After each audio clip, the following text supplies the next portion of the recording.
August 19th, 1944, East Prussia.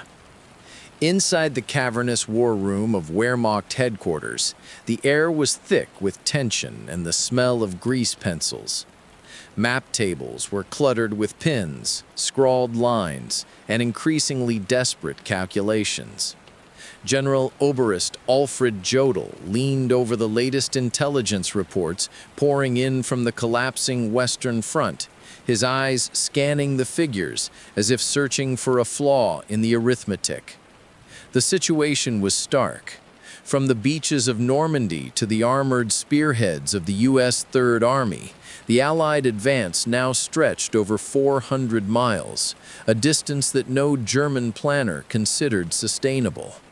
Fuel, ammunition, and food had to travel these vast distances over bombed-out roads, bridges, and towns, still choking under the debris of earlier Allied bombardments. Every mile added weight to an already fragile supply chain. For tanks and armored vehicles, forward momentum depended entirely on the trucks, the pipelines, and the supply depots keeping them fueled. Without them, even the fastest tanks became immobile steel coffins. To Jodl and his staff, the mathematics were brutal but clear. Patton's columns were at the very limits of logistical endurance. Just as in Russia, where German advances had outrun their own supply lines in 1941, the Wehrmacht expected history to repeat itself. Fuel depots would run dry, trucks would break down, roads would become clogged, and the armored spearhead would grind to a halt, giving the Germans precious time to regroup and establish defensive positions along the Seine. The generals assumed they knew the outcome. Their experience had taught them that speed without supply was a vulnerability. Blitzkrieg was not merely about tanks and tactics, it was about sustaining them. An armored division consumed roughly 150,000 gallons of fuel per day while on the move. The numbers, they believed, told a story of inevitability. Patton would be forced to pause, limited not by German guns, but by physics and logistics. What Jodl and his officers did not know, what no German calculations could predict, was that behind Patton's front line, a different kind of war was being waged, one that would bend, twist, and ultimately shatter their understanding of supply, mobility, and operational endurance.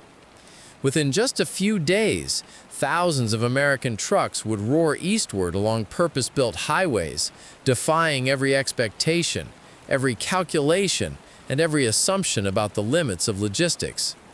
This operation, soon to be known as the Red Ball Express, would turn supply into a weapon, and, in doing so, change the course of the campaign. Jodl's officers had lived this reality themselves. An armored division consumed roughly 150,000 gallons of fuel per day while on the move. Every mile of advance demanded careful calculation. How much fuel could reach the tanks? How many trucks could make the journey unimpeded? And how quickly supply depots could be replenished? American tank columns were already operating at the very limits of their logistical tether. Any miscalculation, any delay, could freeze the spearhead in its tracks. The calculation was straightforward, brutal, and, in the eyes of the German High Command, mathematically inescapable. Without fuel, even the fastest, most formidable tanks became nothing more than 30-ton steel coffins, immobile and vulnerable. Germany's generals, veterans of the Lightning War, assumed they knew how this story would end. Just as the Wehrmacht had bogged down outside Moscow in 1941 when its own supply lines failed, so too would the Americans be forced to pause their rapid advance, grind to a halt, and allow the Germans time to regroup, reinforce the Seine line, and perhaps hold until winter. Every calculation, every estimate reinforced the expectation that logistics would serve as the ultimate governor of speed, limiting even the most audacious maneuvers. But what Jodl and his staff did not know, what none of them could imagine, was happening 125 miles behind Patton's front line. There, 5,958 American trucks were already roaring eastward, engines growling, headlights blazing in defiance of every established rule of military movement. Roads that German engineers deemed impassable were being traversed with precision. Convoys stretched like ribbons of steel across the French countryside, moving relentlessly, day and night, in an operation that German military science had no framework to comprehend.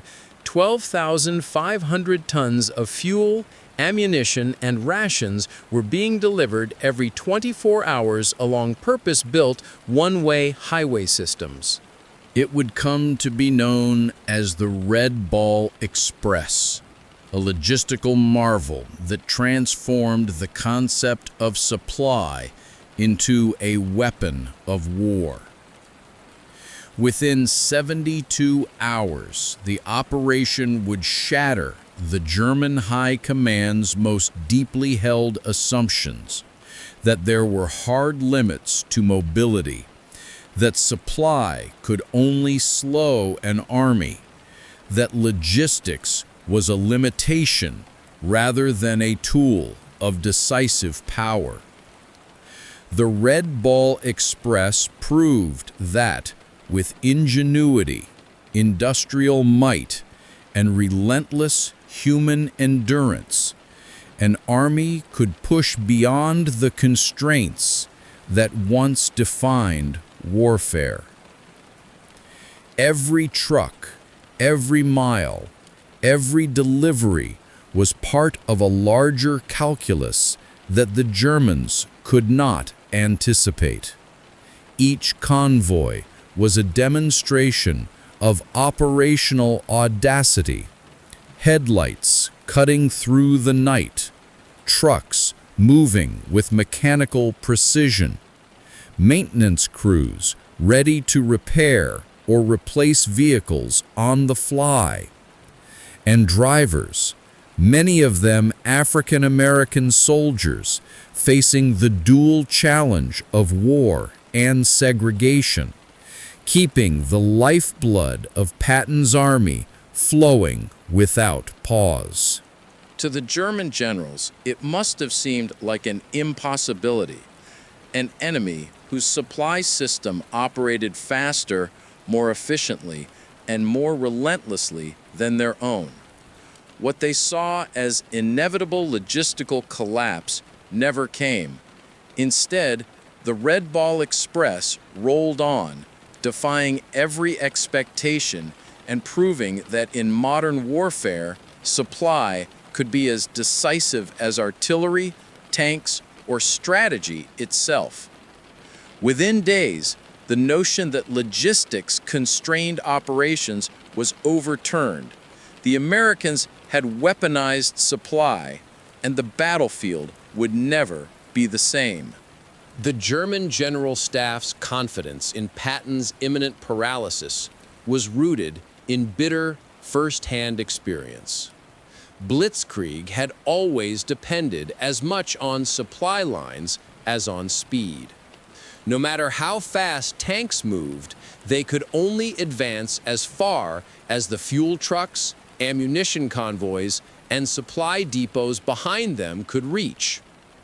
In the Russian campaign, German armored divisions had surged hundreds of miles beyond their own logistical support, leaving supply echelons stretched thin and vulnerable. Trucks ground to a halt on rutted, mud-choked roads, engines overheated or broke down under the strain, horse-drawn wagons, still constituting nearly 80% of German transport, were hopelessly slow, unable to keep pace with mechanized formations. Railways offered little relief. Gauge differences meant captured Soviet lines could not immediately support German trains. Every mile of rail required time-consuming conversion. The consequences were devastating.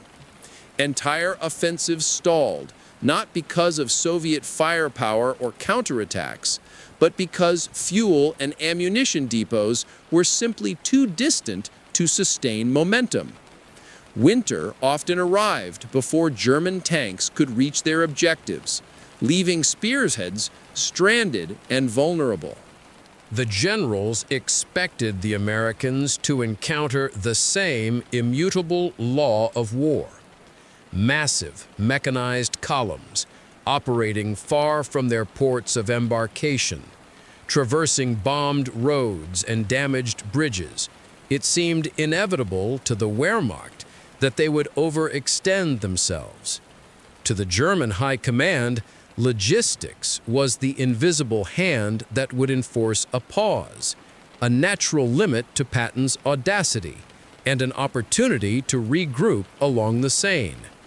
The assumption was simple: supply lines would fail, and the speed of the Americans would be their undoing. In July, General der Panzertruppe Heinrich Freiherr von Lützwitz had written with chilling certainty, "The Americans face the same impossibility we faced in Russia. Their machines are their weakness. They will run out of fuel as we did, and then we will strike." German intelligence meticulously tracked every movement of Patton's columns, calculating distances, fuel consumption, and supply needs with ruthless precision. Every road, every destroyed bridge, every congested town was accounted for. They knew exactly how far tanks could move, how many tons of fuel and ammunition would be required, and how quickly those supplies had to reach the front. A single M4 Sherman tank consumed roughly half a mile per gallon on roads, and even less over bombed terrain or muddy fields.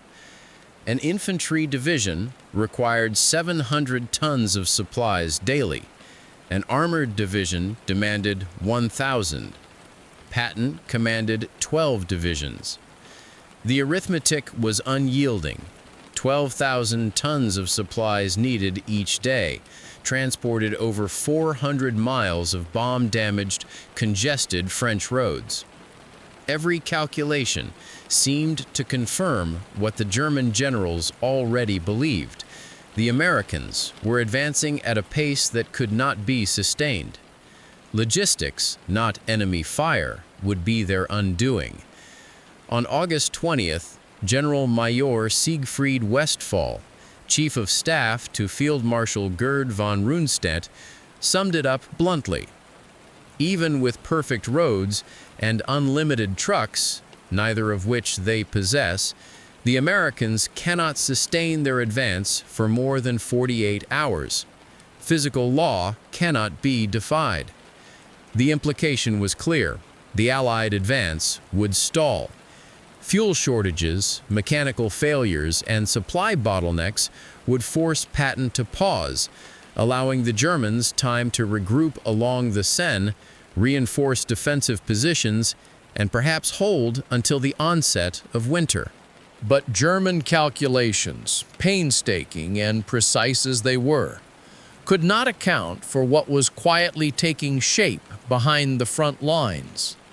While the Wehrmacht predicted collapse, the Americans were preparing an unprecedented solution, a massive, coordinated logistical operation that would defy every expectation, every equation, and every assumption about the limits of supply.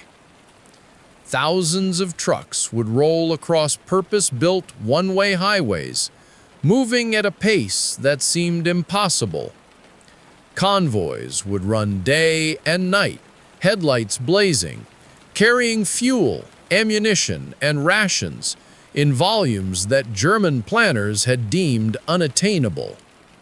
Within days, this operation, soon to be called the Red Ball Express, would demonstrate that logistics was not merely a constraint, but a weapon. It would shatter German assumptions about the physical limits of supply and mobility, proving that industrial might, ingenuity, and human endurance could bend, stretch, and ultimately overcome even the most daunting operational challenges. What the Wehrmacht saw as inevitable stagnation would in fact become unstoppable momentum. 2 p.m., August 25, 1944. In a requisitioned chateau near Le Mans, Lieutenant Colonel Loren Ayers of the Motor Transport Service faced a room of skeptical staff officers and laid out numbers that refused conventional logic. Traditional supply doctrine was collapsing under Patton's velocity. Railways were too slow, existing convoy systems too congested. Ayers' solution was blunt and radical. "We're going to build a one-way highway from the beaches to the front," he announced. "Every vehicle runs 20 hours out of 24. No stops except to refuel. 12,500 tons minimum per day." The name came from American railroad parlance. A Red Ball train was an express freight run granted absolute priority. The Red Ball Express borrowed that principle and weaponized it. 2 parallel, one-way routes would carry nonstop convoys, headlights blazing through the night, blackout rules suspended, stops forbidden except for fueling. Mobile repair units were staged roughly every 50 miles. The system was deliberately unsentimental. Inefficiency and caution were removed. Redundancy and speed were built in. In 36 hours, the theory became practice. The roads of France filled with timed waves of GMC, CCKW, deuce and a halves. Maintenance crews rode the columns, and depot managers pre-staged fuel and ammunition at intervals calculated to keep the spearhead moving. What looked like chaos on paper operated with a single, ruthless purpose: keep the flow moving. The Red Ball Express was logistics reduced to a machine, crude, relentless, and devastatingly effective. August 26, 1944. Soldiers of the 39 16th Quartermaster Truck Company climbed into their GMC CCKW 2.5-ton trucks, the famous deuce and a halves. These vehicles were the backbone of the American logistics machine, mass-produced, rugged, and designed to endure abuse that would cripple most European trucks. They were versatile, all-wheel drive, capable of fording rivers, climbing bombed-out roads, and carrying enormous loads over distances that would have been unthinkable just weeks before. Today, the convoy rolled east toward Milan, loaded with 105mm shells to feed the relentless fire of Patton's advancing artillery. Of the 23,000 drivers who would eventually staff the Red Ball Express, roughly 75% were African American soldiers serving in a segregated army. Denied combat roles and equal recognition at home, these men were about to become the vital engine that sustained the Allied advance into Germany. They treated their trucks as partners, naming them with swagger and defiance. Patton's Blood Bank, Detroit to Berlin Express, Hitler, Here We Come. Every mile driven was both a military necessity and a statement of resilience and pride. The drivers established their own informal rules to keep the convoys moving. Slower trucks were immediately pulled off the main lanes. Vehicles that broke down were pushed into ditches or stripped for parts to keep the line flowing. Any truck struggling to maintain 20 miles per hour was treated as a hazard and removed.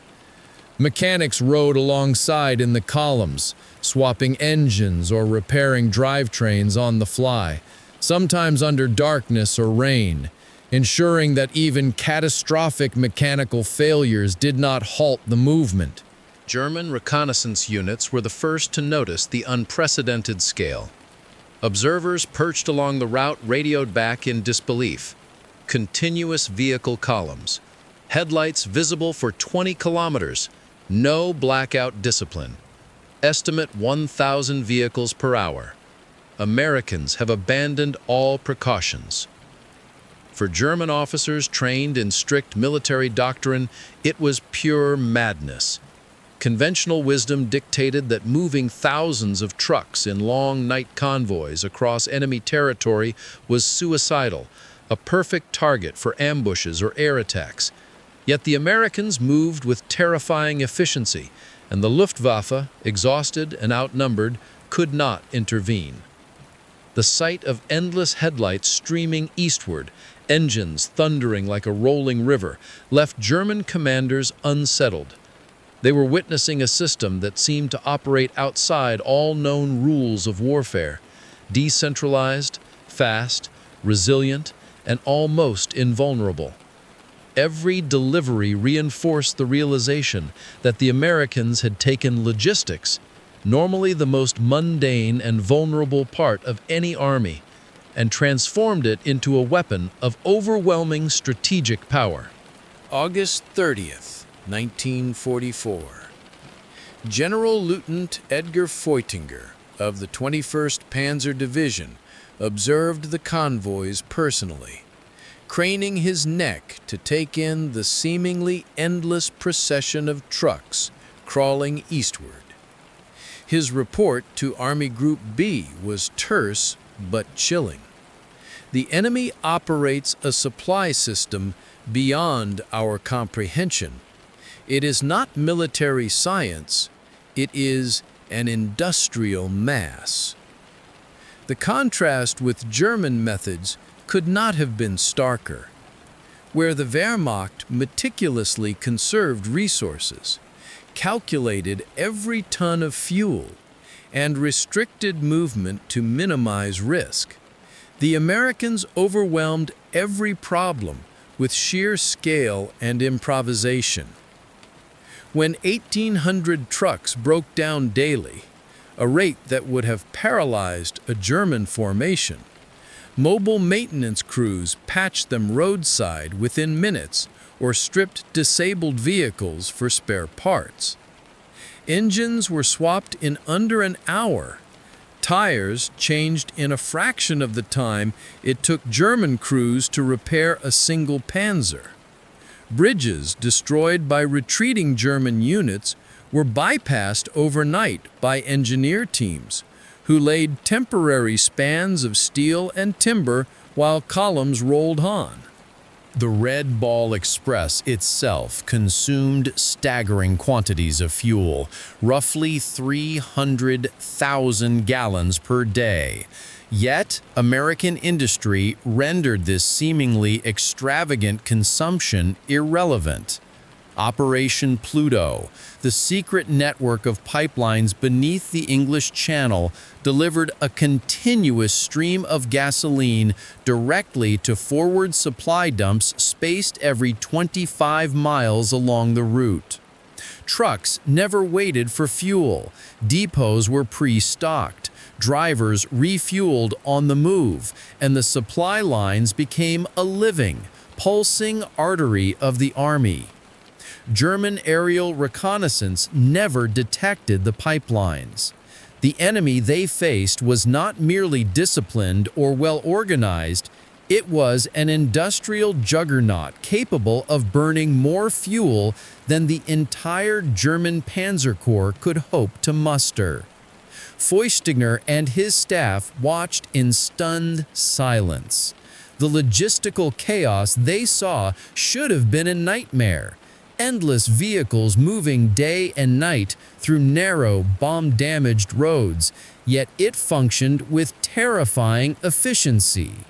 Each mechanical failure, each destroyed bridge, each obstacle that would have paralyzed a German division was absorbed and neutralized without slowing the advance. What initially seemed like disorder revealed itself as deliberate, ruthless innovation. The Red Ball Express was no longer a supply operation. It was a weapon in its own right, reshaping the battlefield and rewriting the very rules of war. The numbers began to speak louder than doctrine. In its first week alone, the Red Ball Express moved 89,939 tons of supplies, an amount that would have overwhelmed any traditional supply system. Convoys of 67 vehicles departed every 5 minutes, a relentless pulse of metal stretching across the French countryside. Nearly 6,000 trucks made 1.5 trips each day, while 5,000 vehicles were on the road at any given moment, engines thundering and headlights cutting through the night. Mechanical attrition, the inevitable breakdowns, collisions, and wear that would have brought a conventional army to its knees, barely slowed the operation. Roadside mechanics repaired engines in minutes, replaced tires on the move, and scavenged parts from disabled vehicles, keeping the convoy system operating at near perfect efficiency. Replacement trucks arrived by ship weekly, ensuring that every loss was immediately offset. Drivers were trained in 2 days, taught to navigate, maintain, and sustain the pace of the operation with astonishing speed. By early September, the Americans were destroying more trucks each week than the Germans had left in France. Yet the system's capacity continued to grow. It was a logistical machine that absorbed losses, adapted on the fly, and accelerated under pressure. For German officers, the psychological impact was profound and deeply unsettling. Plans, calculations, and assumptions that had guided years of warfare were rendered meaningless in the face of this overwhelming supply engine. The Wehrmacht had faced tanks, artillery, and infantry before, but nothing like this. A force whose power derived not from weapons alone, but from the ability to move men, fuel, and munitions faster than the Germans could react. Field Marshal Walter Model captured the private despair echoing through German headquarters. If these reports are accurate, we face not a stronger army, but a stronger civilization. The sheer scale, efficiency, and audacity of the Red Ball Express forced the Germans to confront an uncomfortable truth. They were no longer fighting merely against soldiers, but against the full industrial might and ingenuity of a nation mobilized for total war. The human cost of the Red Ball Express was immense, yet the spirit of the drivers never wavered. Many drove for 72 hours straight, subsisting on little more than caffeine, cold rations, and sheer determination. Roads were slick with rain, churned to mud by the passage of thousands of heavy trucks. Accidents were frequent. Trucks collided, overturned, or burst into flames, and over 300 drivers were killed in crashes or fires during the operation's first weeks. Yet, despite exhaustion, danger, and relentless pressure, morale remained astonishingly high. For many African American soldiers, this was more than a supply mission. It was their war. Denied combat roles in a segregated army and facing discrimination at home, they now carried the lifeblood of the army forward: fuel, ammunition, food, and medical supplies, proving that courage and skill could not be confined by race. Drivers named their trucks with defiant pride: Patton's Blood Bank, Detroit to Berlin Express, and Hitler, Here We Come. These names were more than slogans. They were declarations of intent, a message that the work of supply could be as decisive as the fight at the front. The endless columns became a psychological weapon in their own right.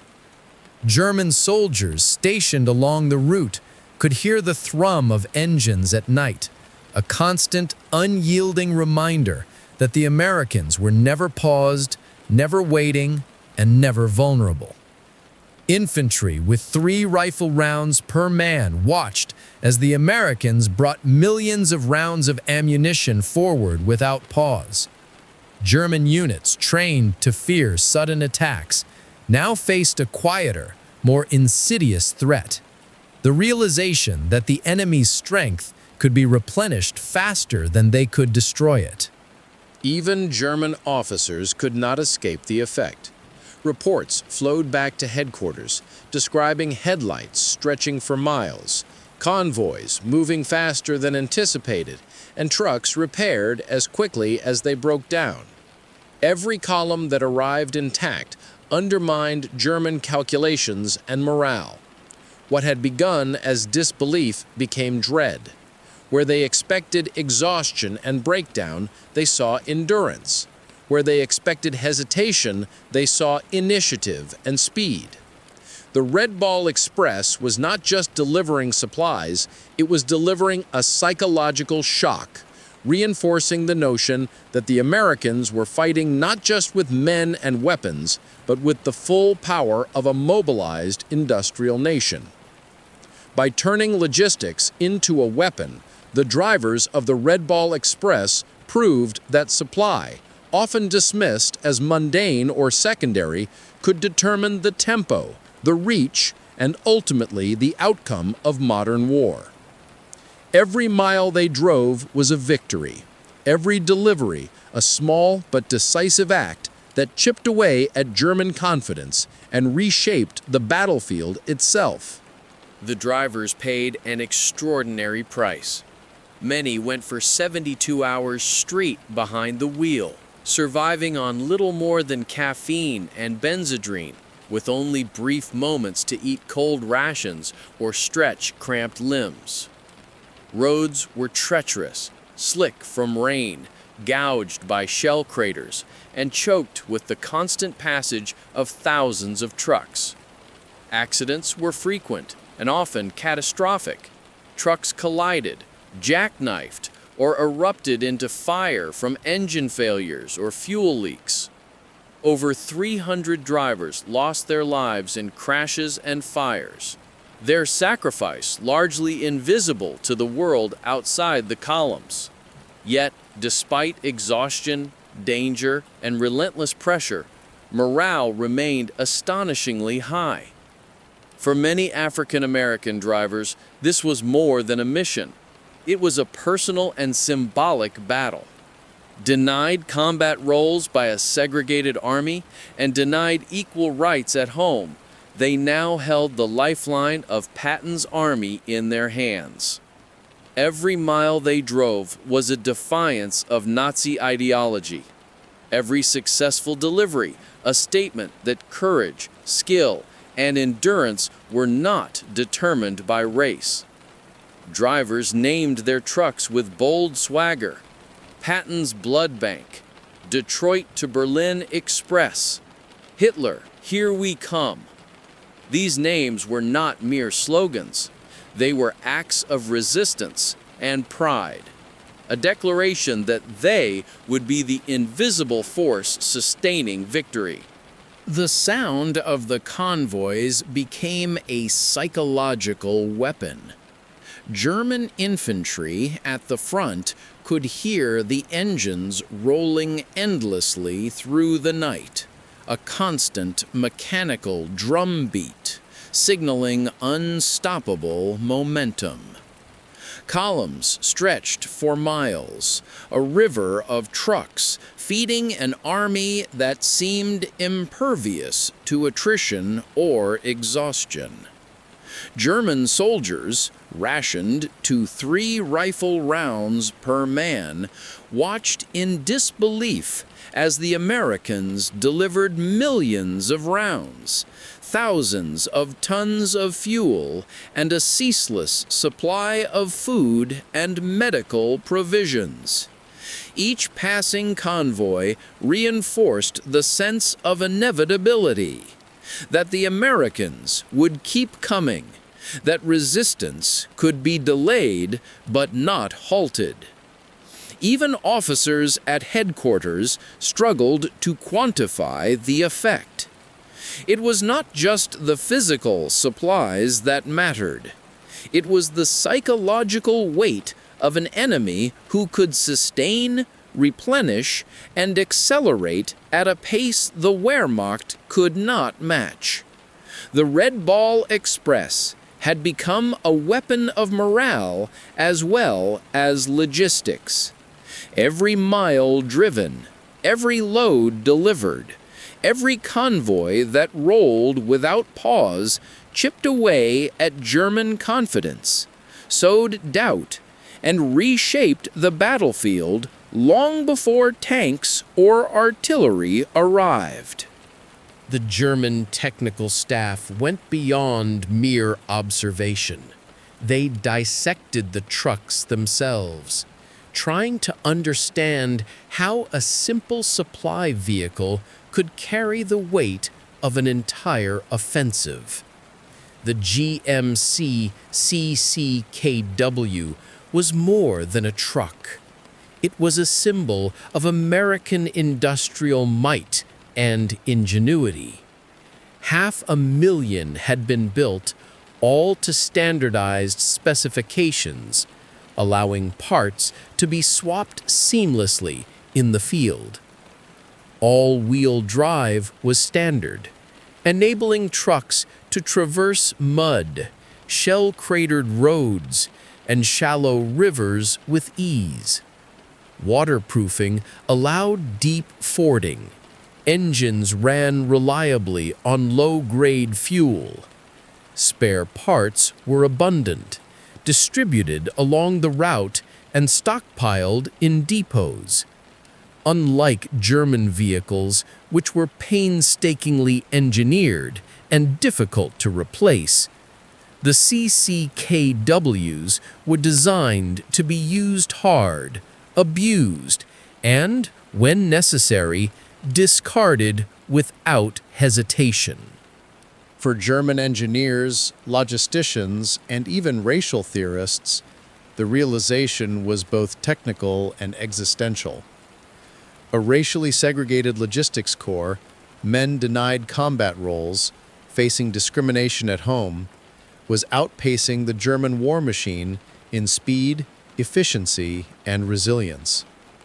Every mile they drove, every supply depot they kept running, and every breakdown repaired on the fly challenged not only German calculations, but the very ideology underpinning Nazi assumptions about race and capability. These soldiers were proving that discipline, skill, and determination were more decisive than the flawed doctrines of the enemy. The shock was compounded by scale. Even the most seasoned German officers could not comprehend the redundancy and simplicity of the system. Thousands of trucks moving nonstop, crews trained in days rather than months, supplies delivered with machine-like reliability. Nazi propaganda, which had once celebrated German superiority in every field, simply stopped mentioning the Red Ball Express. It was a problem that could not be spun, excused, or explained, a logistical and moral defeat unfolding in plain sight. The Red Ball Express had become more than a supply line. It was a rolling testament to industrial power, organizational ingenuity, and human courage, all delivered by men the Nazis had dismissed and underestimated. In the eyes of the German High Command, the operation was a paradox, a force simultaneously simple and unstoppable, improvised yet relentless, and built on the work of those they had deemed unworthy of frontline service. The Red Ball Express reshaped the battlefield in ways German planners had never anticipated. Bridges the Wehrmacht considered impossible to repair in days were rebuilt in hours.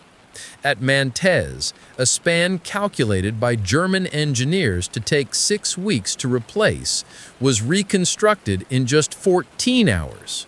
Steel girders and timber planks forming a temporary crossing while convoys flowed uninterrupted.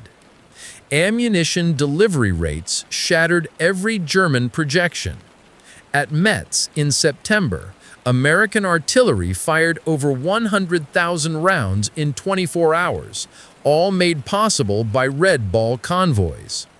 German guns, rationed to 50 shells a day, fell silent under the crushing volume of Allied firepower. Vehicle attrition reached catastrophic levels by late September. At any given moment, roughly 30% of the trucks were deadlined, sidelined by mechanical failure, accidents, or wear. Tires were consumed at a rate of 10,000 per week. Yet American production never faltered. Replacement trucks arrived by ship weekly. Spare parts were pre-positioned along the route, and repair crews kept the system moving. It was logistics on a scale no European army had ever witnessed. A continuous, self-renewing machine powered by industrial might, ingenuity, and sheer human determination. The effects rippled far beyond the military sphere. French civilians along the Red Ball routes watched the endless columns and, for the first time in years, experienced abundance rather than scarcity. Convoys handed out chocolate, cigarettes, soap, and canned goods, offering small relief amid the ruins of war. German intelligence noted the change in sentiment. Resistance activity surged 400% as civilians saw the Americans not merely as liberators, but as an unstoppable force sustained by machines and men who never stopped. Every mile of road repaired, every convoy delivered, and every artillery shell fired underscored a simple truth. The Red Ball Express was more than a supply line. It was a weapon of industrial power, human courage, and operational genius. German planners, engineers, and soldiers alike were forced to acknowledge it. A logistical phenomenon that could neither be destroyed nor ignored, and one that would determine the tempo of the campaign and ultimately the fate of the Reich. The Red Ball Express rebuilt bridges that the Wehrmacht had deemed impossible to repair in days. At Mantes, a span German engineers calculated would take 6 weeks to replace was reconstructed in just 14 hours. Steel girders and timber planks forming a temporary crossing while convoys rolled uninterrupted. Across northern France, bombed-out roads, blown bridges, and craters became mere obstacles to be bypassed or repaired overnight. Ammunition delivery rates shattered every German logistical model. At Metz in September, American artillery fired over 100,000 rounds in just 24 hours, all supplied by the relentless Red Ball convoys. German artillery units, rationed to 50 shells a day, fell silent under the thunder of firepower that arrived faster than they could calculate or counter. Vehicle attrition reached catastrophic levels by late September. Roughly 30% of trucks were deadlined at any given moment due to mechanical failure, accidents, or sheer exhaustion of parts. Tires were consumed at a rate of 10,000 per week. Yet American production did not flinch. Replacement trucks arrived weekly by ship. Spare parts were stockpiled along the route, and maintenance crews worked around the clock to keep the arteries of the advance flowing. It was logistics at industrial scale, a machine of unprecedented efficiency, redundancy, and resilience that no European military had ever conceived. The impact of the Red Ball Express rippled far beyond mere military metrics. French civilians lining the route witnessed a seemingly endless stream of vehicles bringing not destruction, but relief and abundance. Convoys distributed chocolate, cigarettes, canned food, soap, and other small luxuries, transforming devastated towns into temporary havens. Where the German occupation had imposed scarcity, fear, and deprivation, the Americans brought organization, speed, and a tangible sense of hope. German intelligence reported in stunned detail. French civilians now believe American victory is inevitable. Resistance activity has surged 400%. The supply operation had become as much a psychological weapon as a logistical one. Each convoy not only fed the army, but also bolstered the morale of the liberated population while demoralizing the occupiers. Every mile driven, every bridge repaired, every ton of ammunition delivered demonstrated a simple but terrifying truth. The Red Ball Express was not just supporting combat operations, it was reshaping the very logic of warfare. By turning supply into a weapon, the Americans forced the Germans to confront a reality in which industrial power, human endurance, and audacious ingenuity outweighed conventional strategy, doctrine, and experience. The battlefield was no longer measured only in guns and tanks. It was measured in the unrelenting pulse of thousands of trucks and the men who drove them. By early September, the strain of the advancing front began to show. Roads were clogged, fuel depots stretched thin, and maintenance crews were working at the edge of exhaustion. Yet the Americans adapted with the same audacity and speed that had made the Red Ball Express a success from the start. Commanders split the main route into multiple sections, creating intermediate supply depots to shorten hauls and reduce driver fatigue.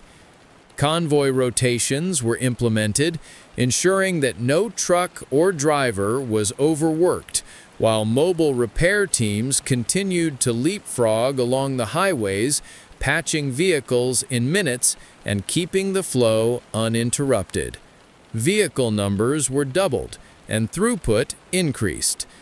Engineers laid temporary bypasses around destroyed bridges, while planners carefully timed arrivals to prevent congestion along the narrow, bomb-damaged roads. But the Americans did not rely on ground transport alone. Mass aerial resupplies supplemented the convoys, with Douglas C-47 Skytrain transports delivering thousands of tons of ammunition, fuel, and rations daily. The Luftwaffe, which had struggled to supply mere hundreds of tons during the Battle of Stalingrad, was powerless against this airborne tide. In a single day, the Americans could move 9 times the weight that had once paralyzed German logistics in Russia. This was more than a supply operation. It was a new paradigm of warfare. The system was decentralized, redundant, and improvisational. Sergeants, not colonels, often made critical routing and maintenance decisions on the ground. Orders were deliberately loose to encourage initiative. Chaos, normally a threat to armies, was harnessed as an advantage. The Germans could not anticipate where or how the next supply surge would arrive. It was everywhere and nowhere at once, a relentless pulse that carried the momentum of Patton's advance forward with unbroken speed.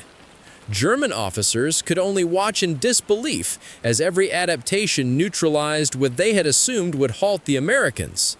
Each additional depot, each new route, and each airborne delivery made their calculations irrelevant. Where they expected logistical collapse, they saw efficiency. Where they expected hesitation, they saw innovation. The Red Ball Express had evolved into a self-perpetuating weapon. Industrial power, human endurance, and ingenuity merged into a force the Wehrmacht could neither counter nor comprehend.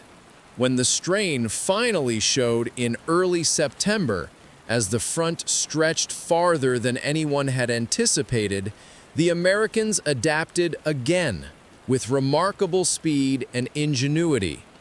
The main route was split into multiple sections.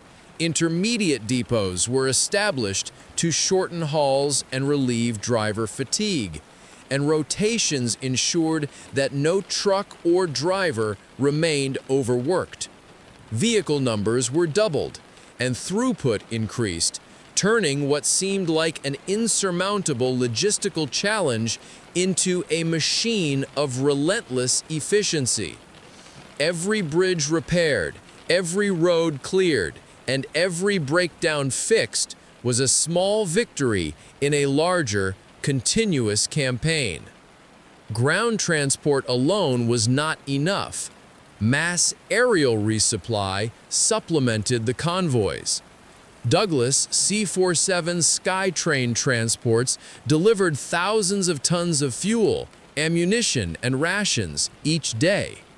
Where the Luftwaffe had once struggled to supply a mere 300 tons to Stalingrad, the Americans now flew 9 times that amount in a single day, unchallenged by enemy aircraft.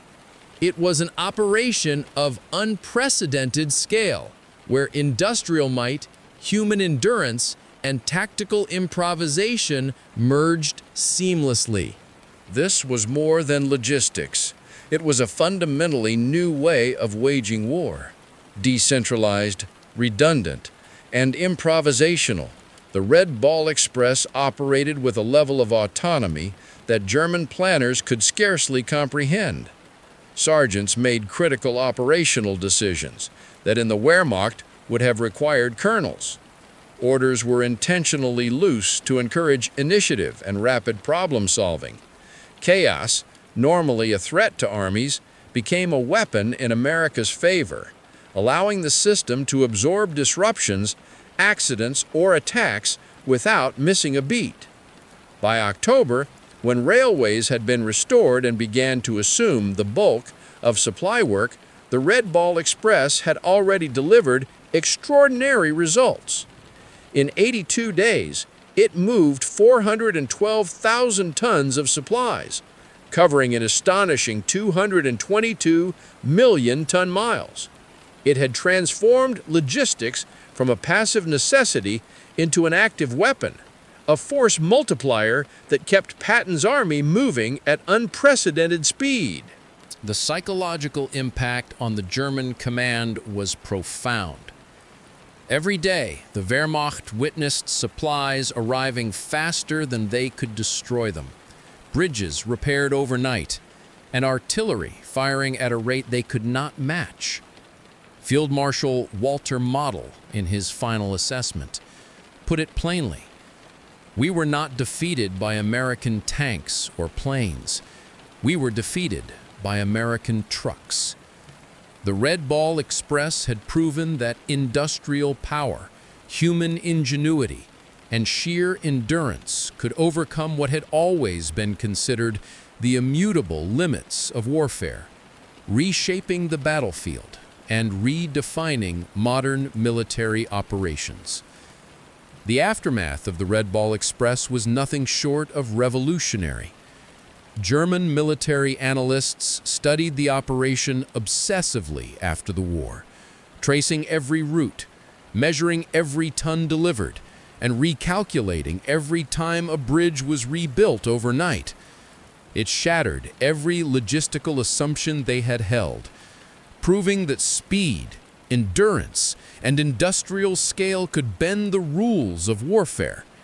Global military thought was rewritten in the process, but the most enduring legacy lay not in charts or reports.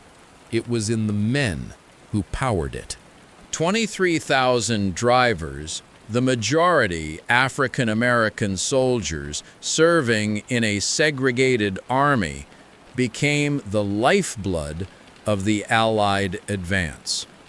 Denied combat roles and equal recognition at home, they were thrust into one of the most grueling assignments of the war, sustaining an army moving faster than any supply system had ever allowed. They drove through rain, mud, and bombed-out roads. They navigated wrecked bridges, craters, and endless columns of vehicles. They faced mechanical failures, vehicle fires, and relentless fatigue. Many drove for 72 hours straight on little more than caffeine and benzodrine. Over 300 lost their lives in accidents or fires, and countless more suffered injuries. Yet morale remained astonishingly high. These men were fighting not only the enemy on the battlefield, but also the prejudice and limitations imposed upon them by their own country. Every mile they covered was a statement of resilience, courage, and undeniable skill.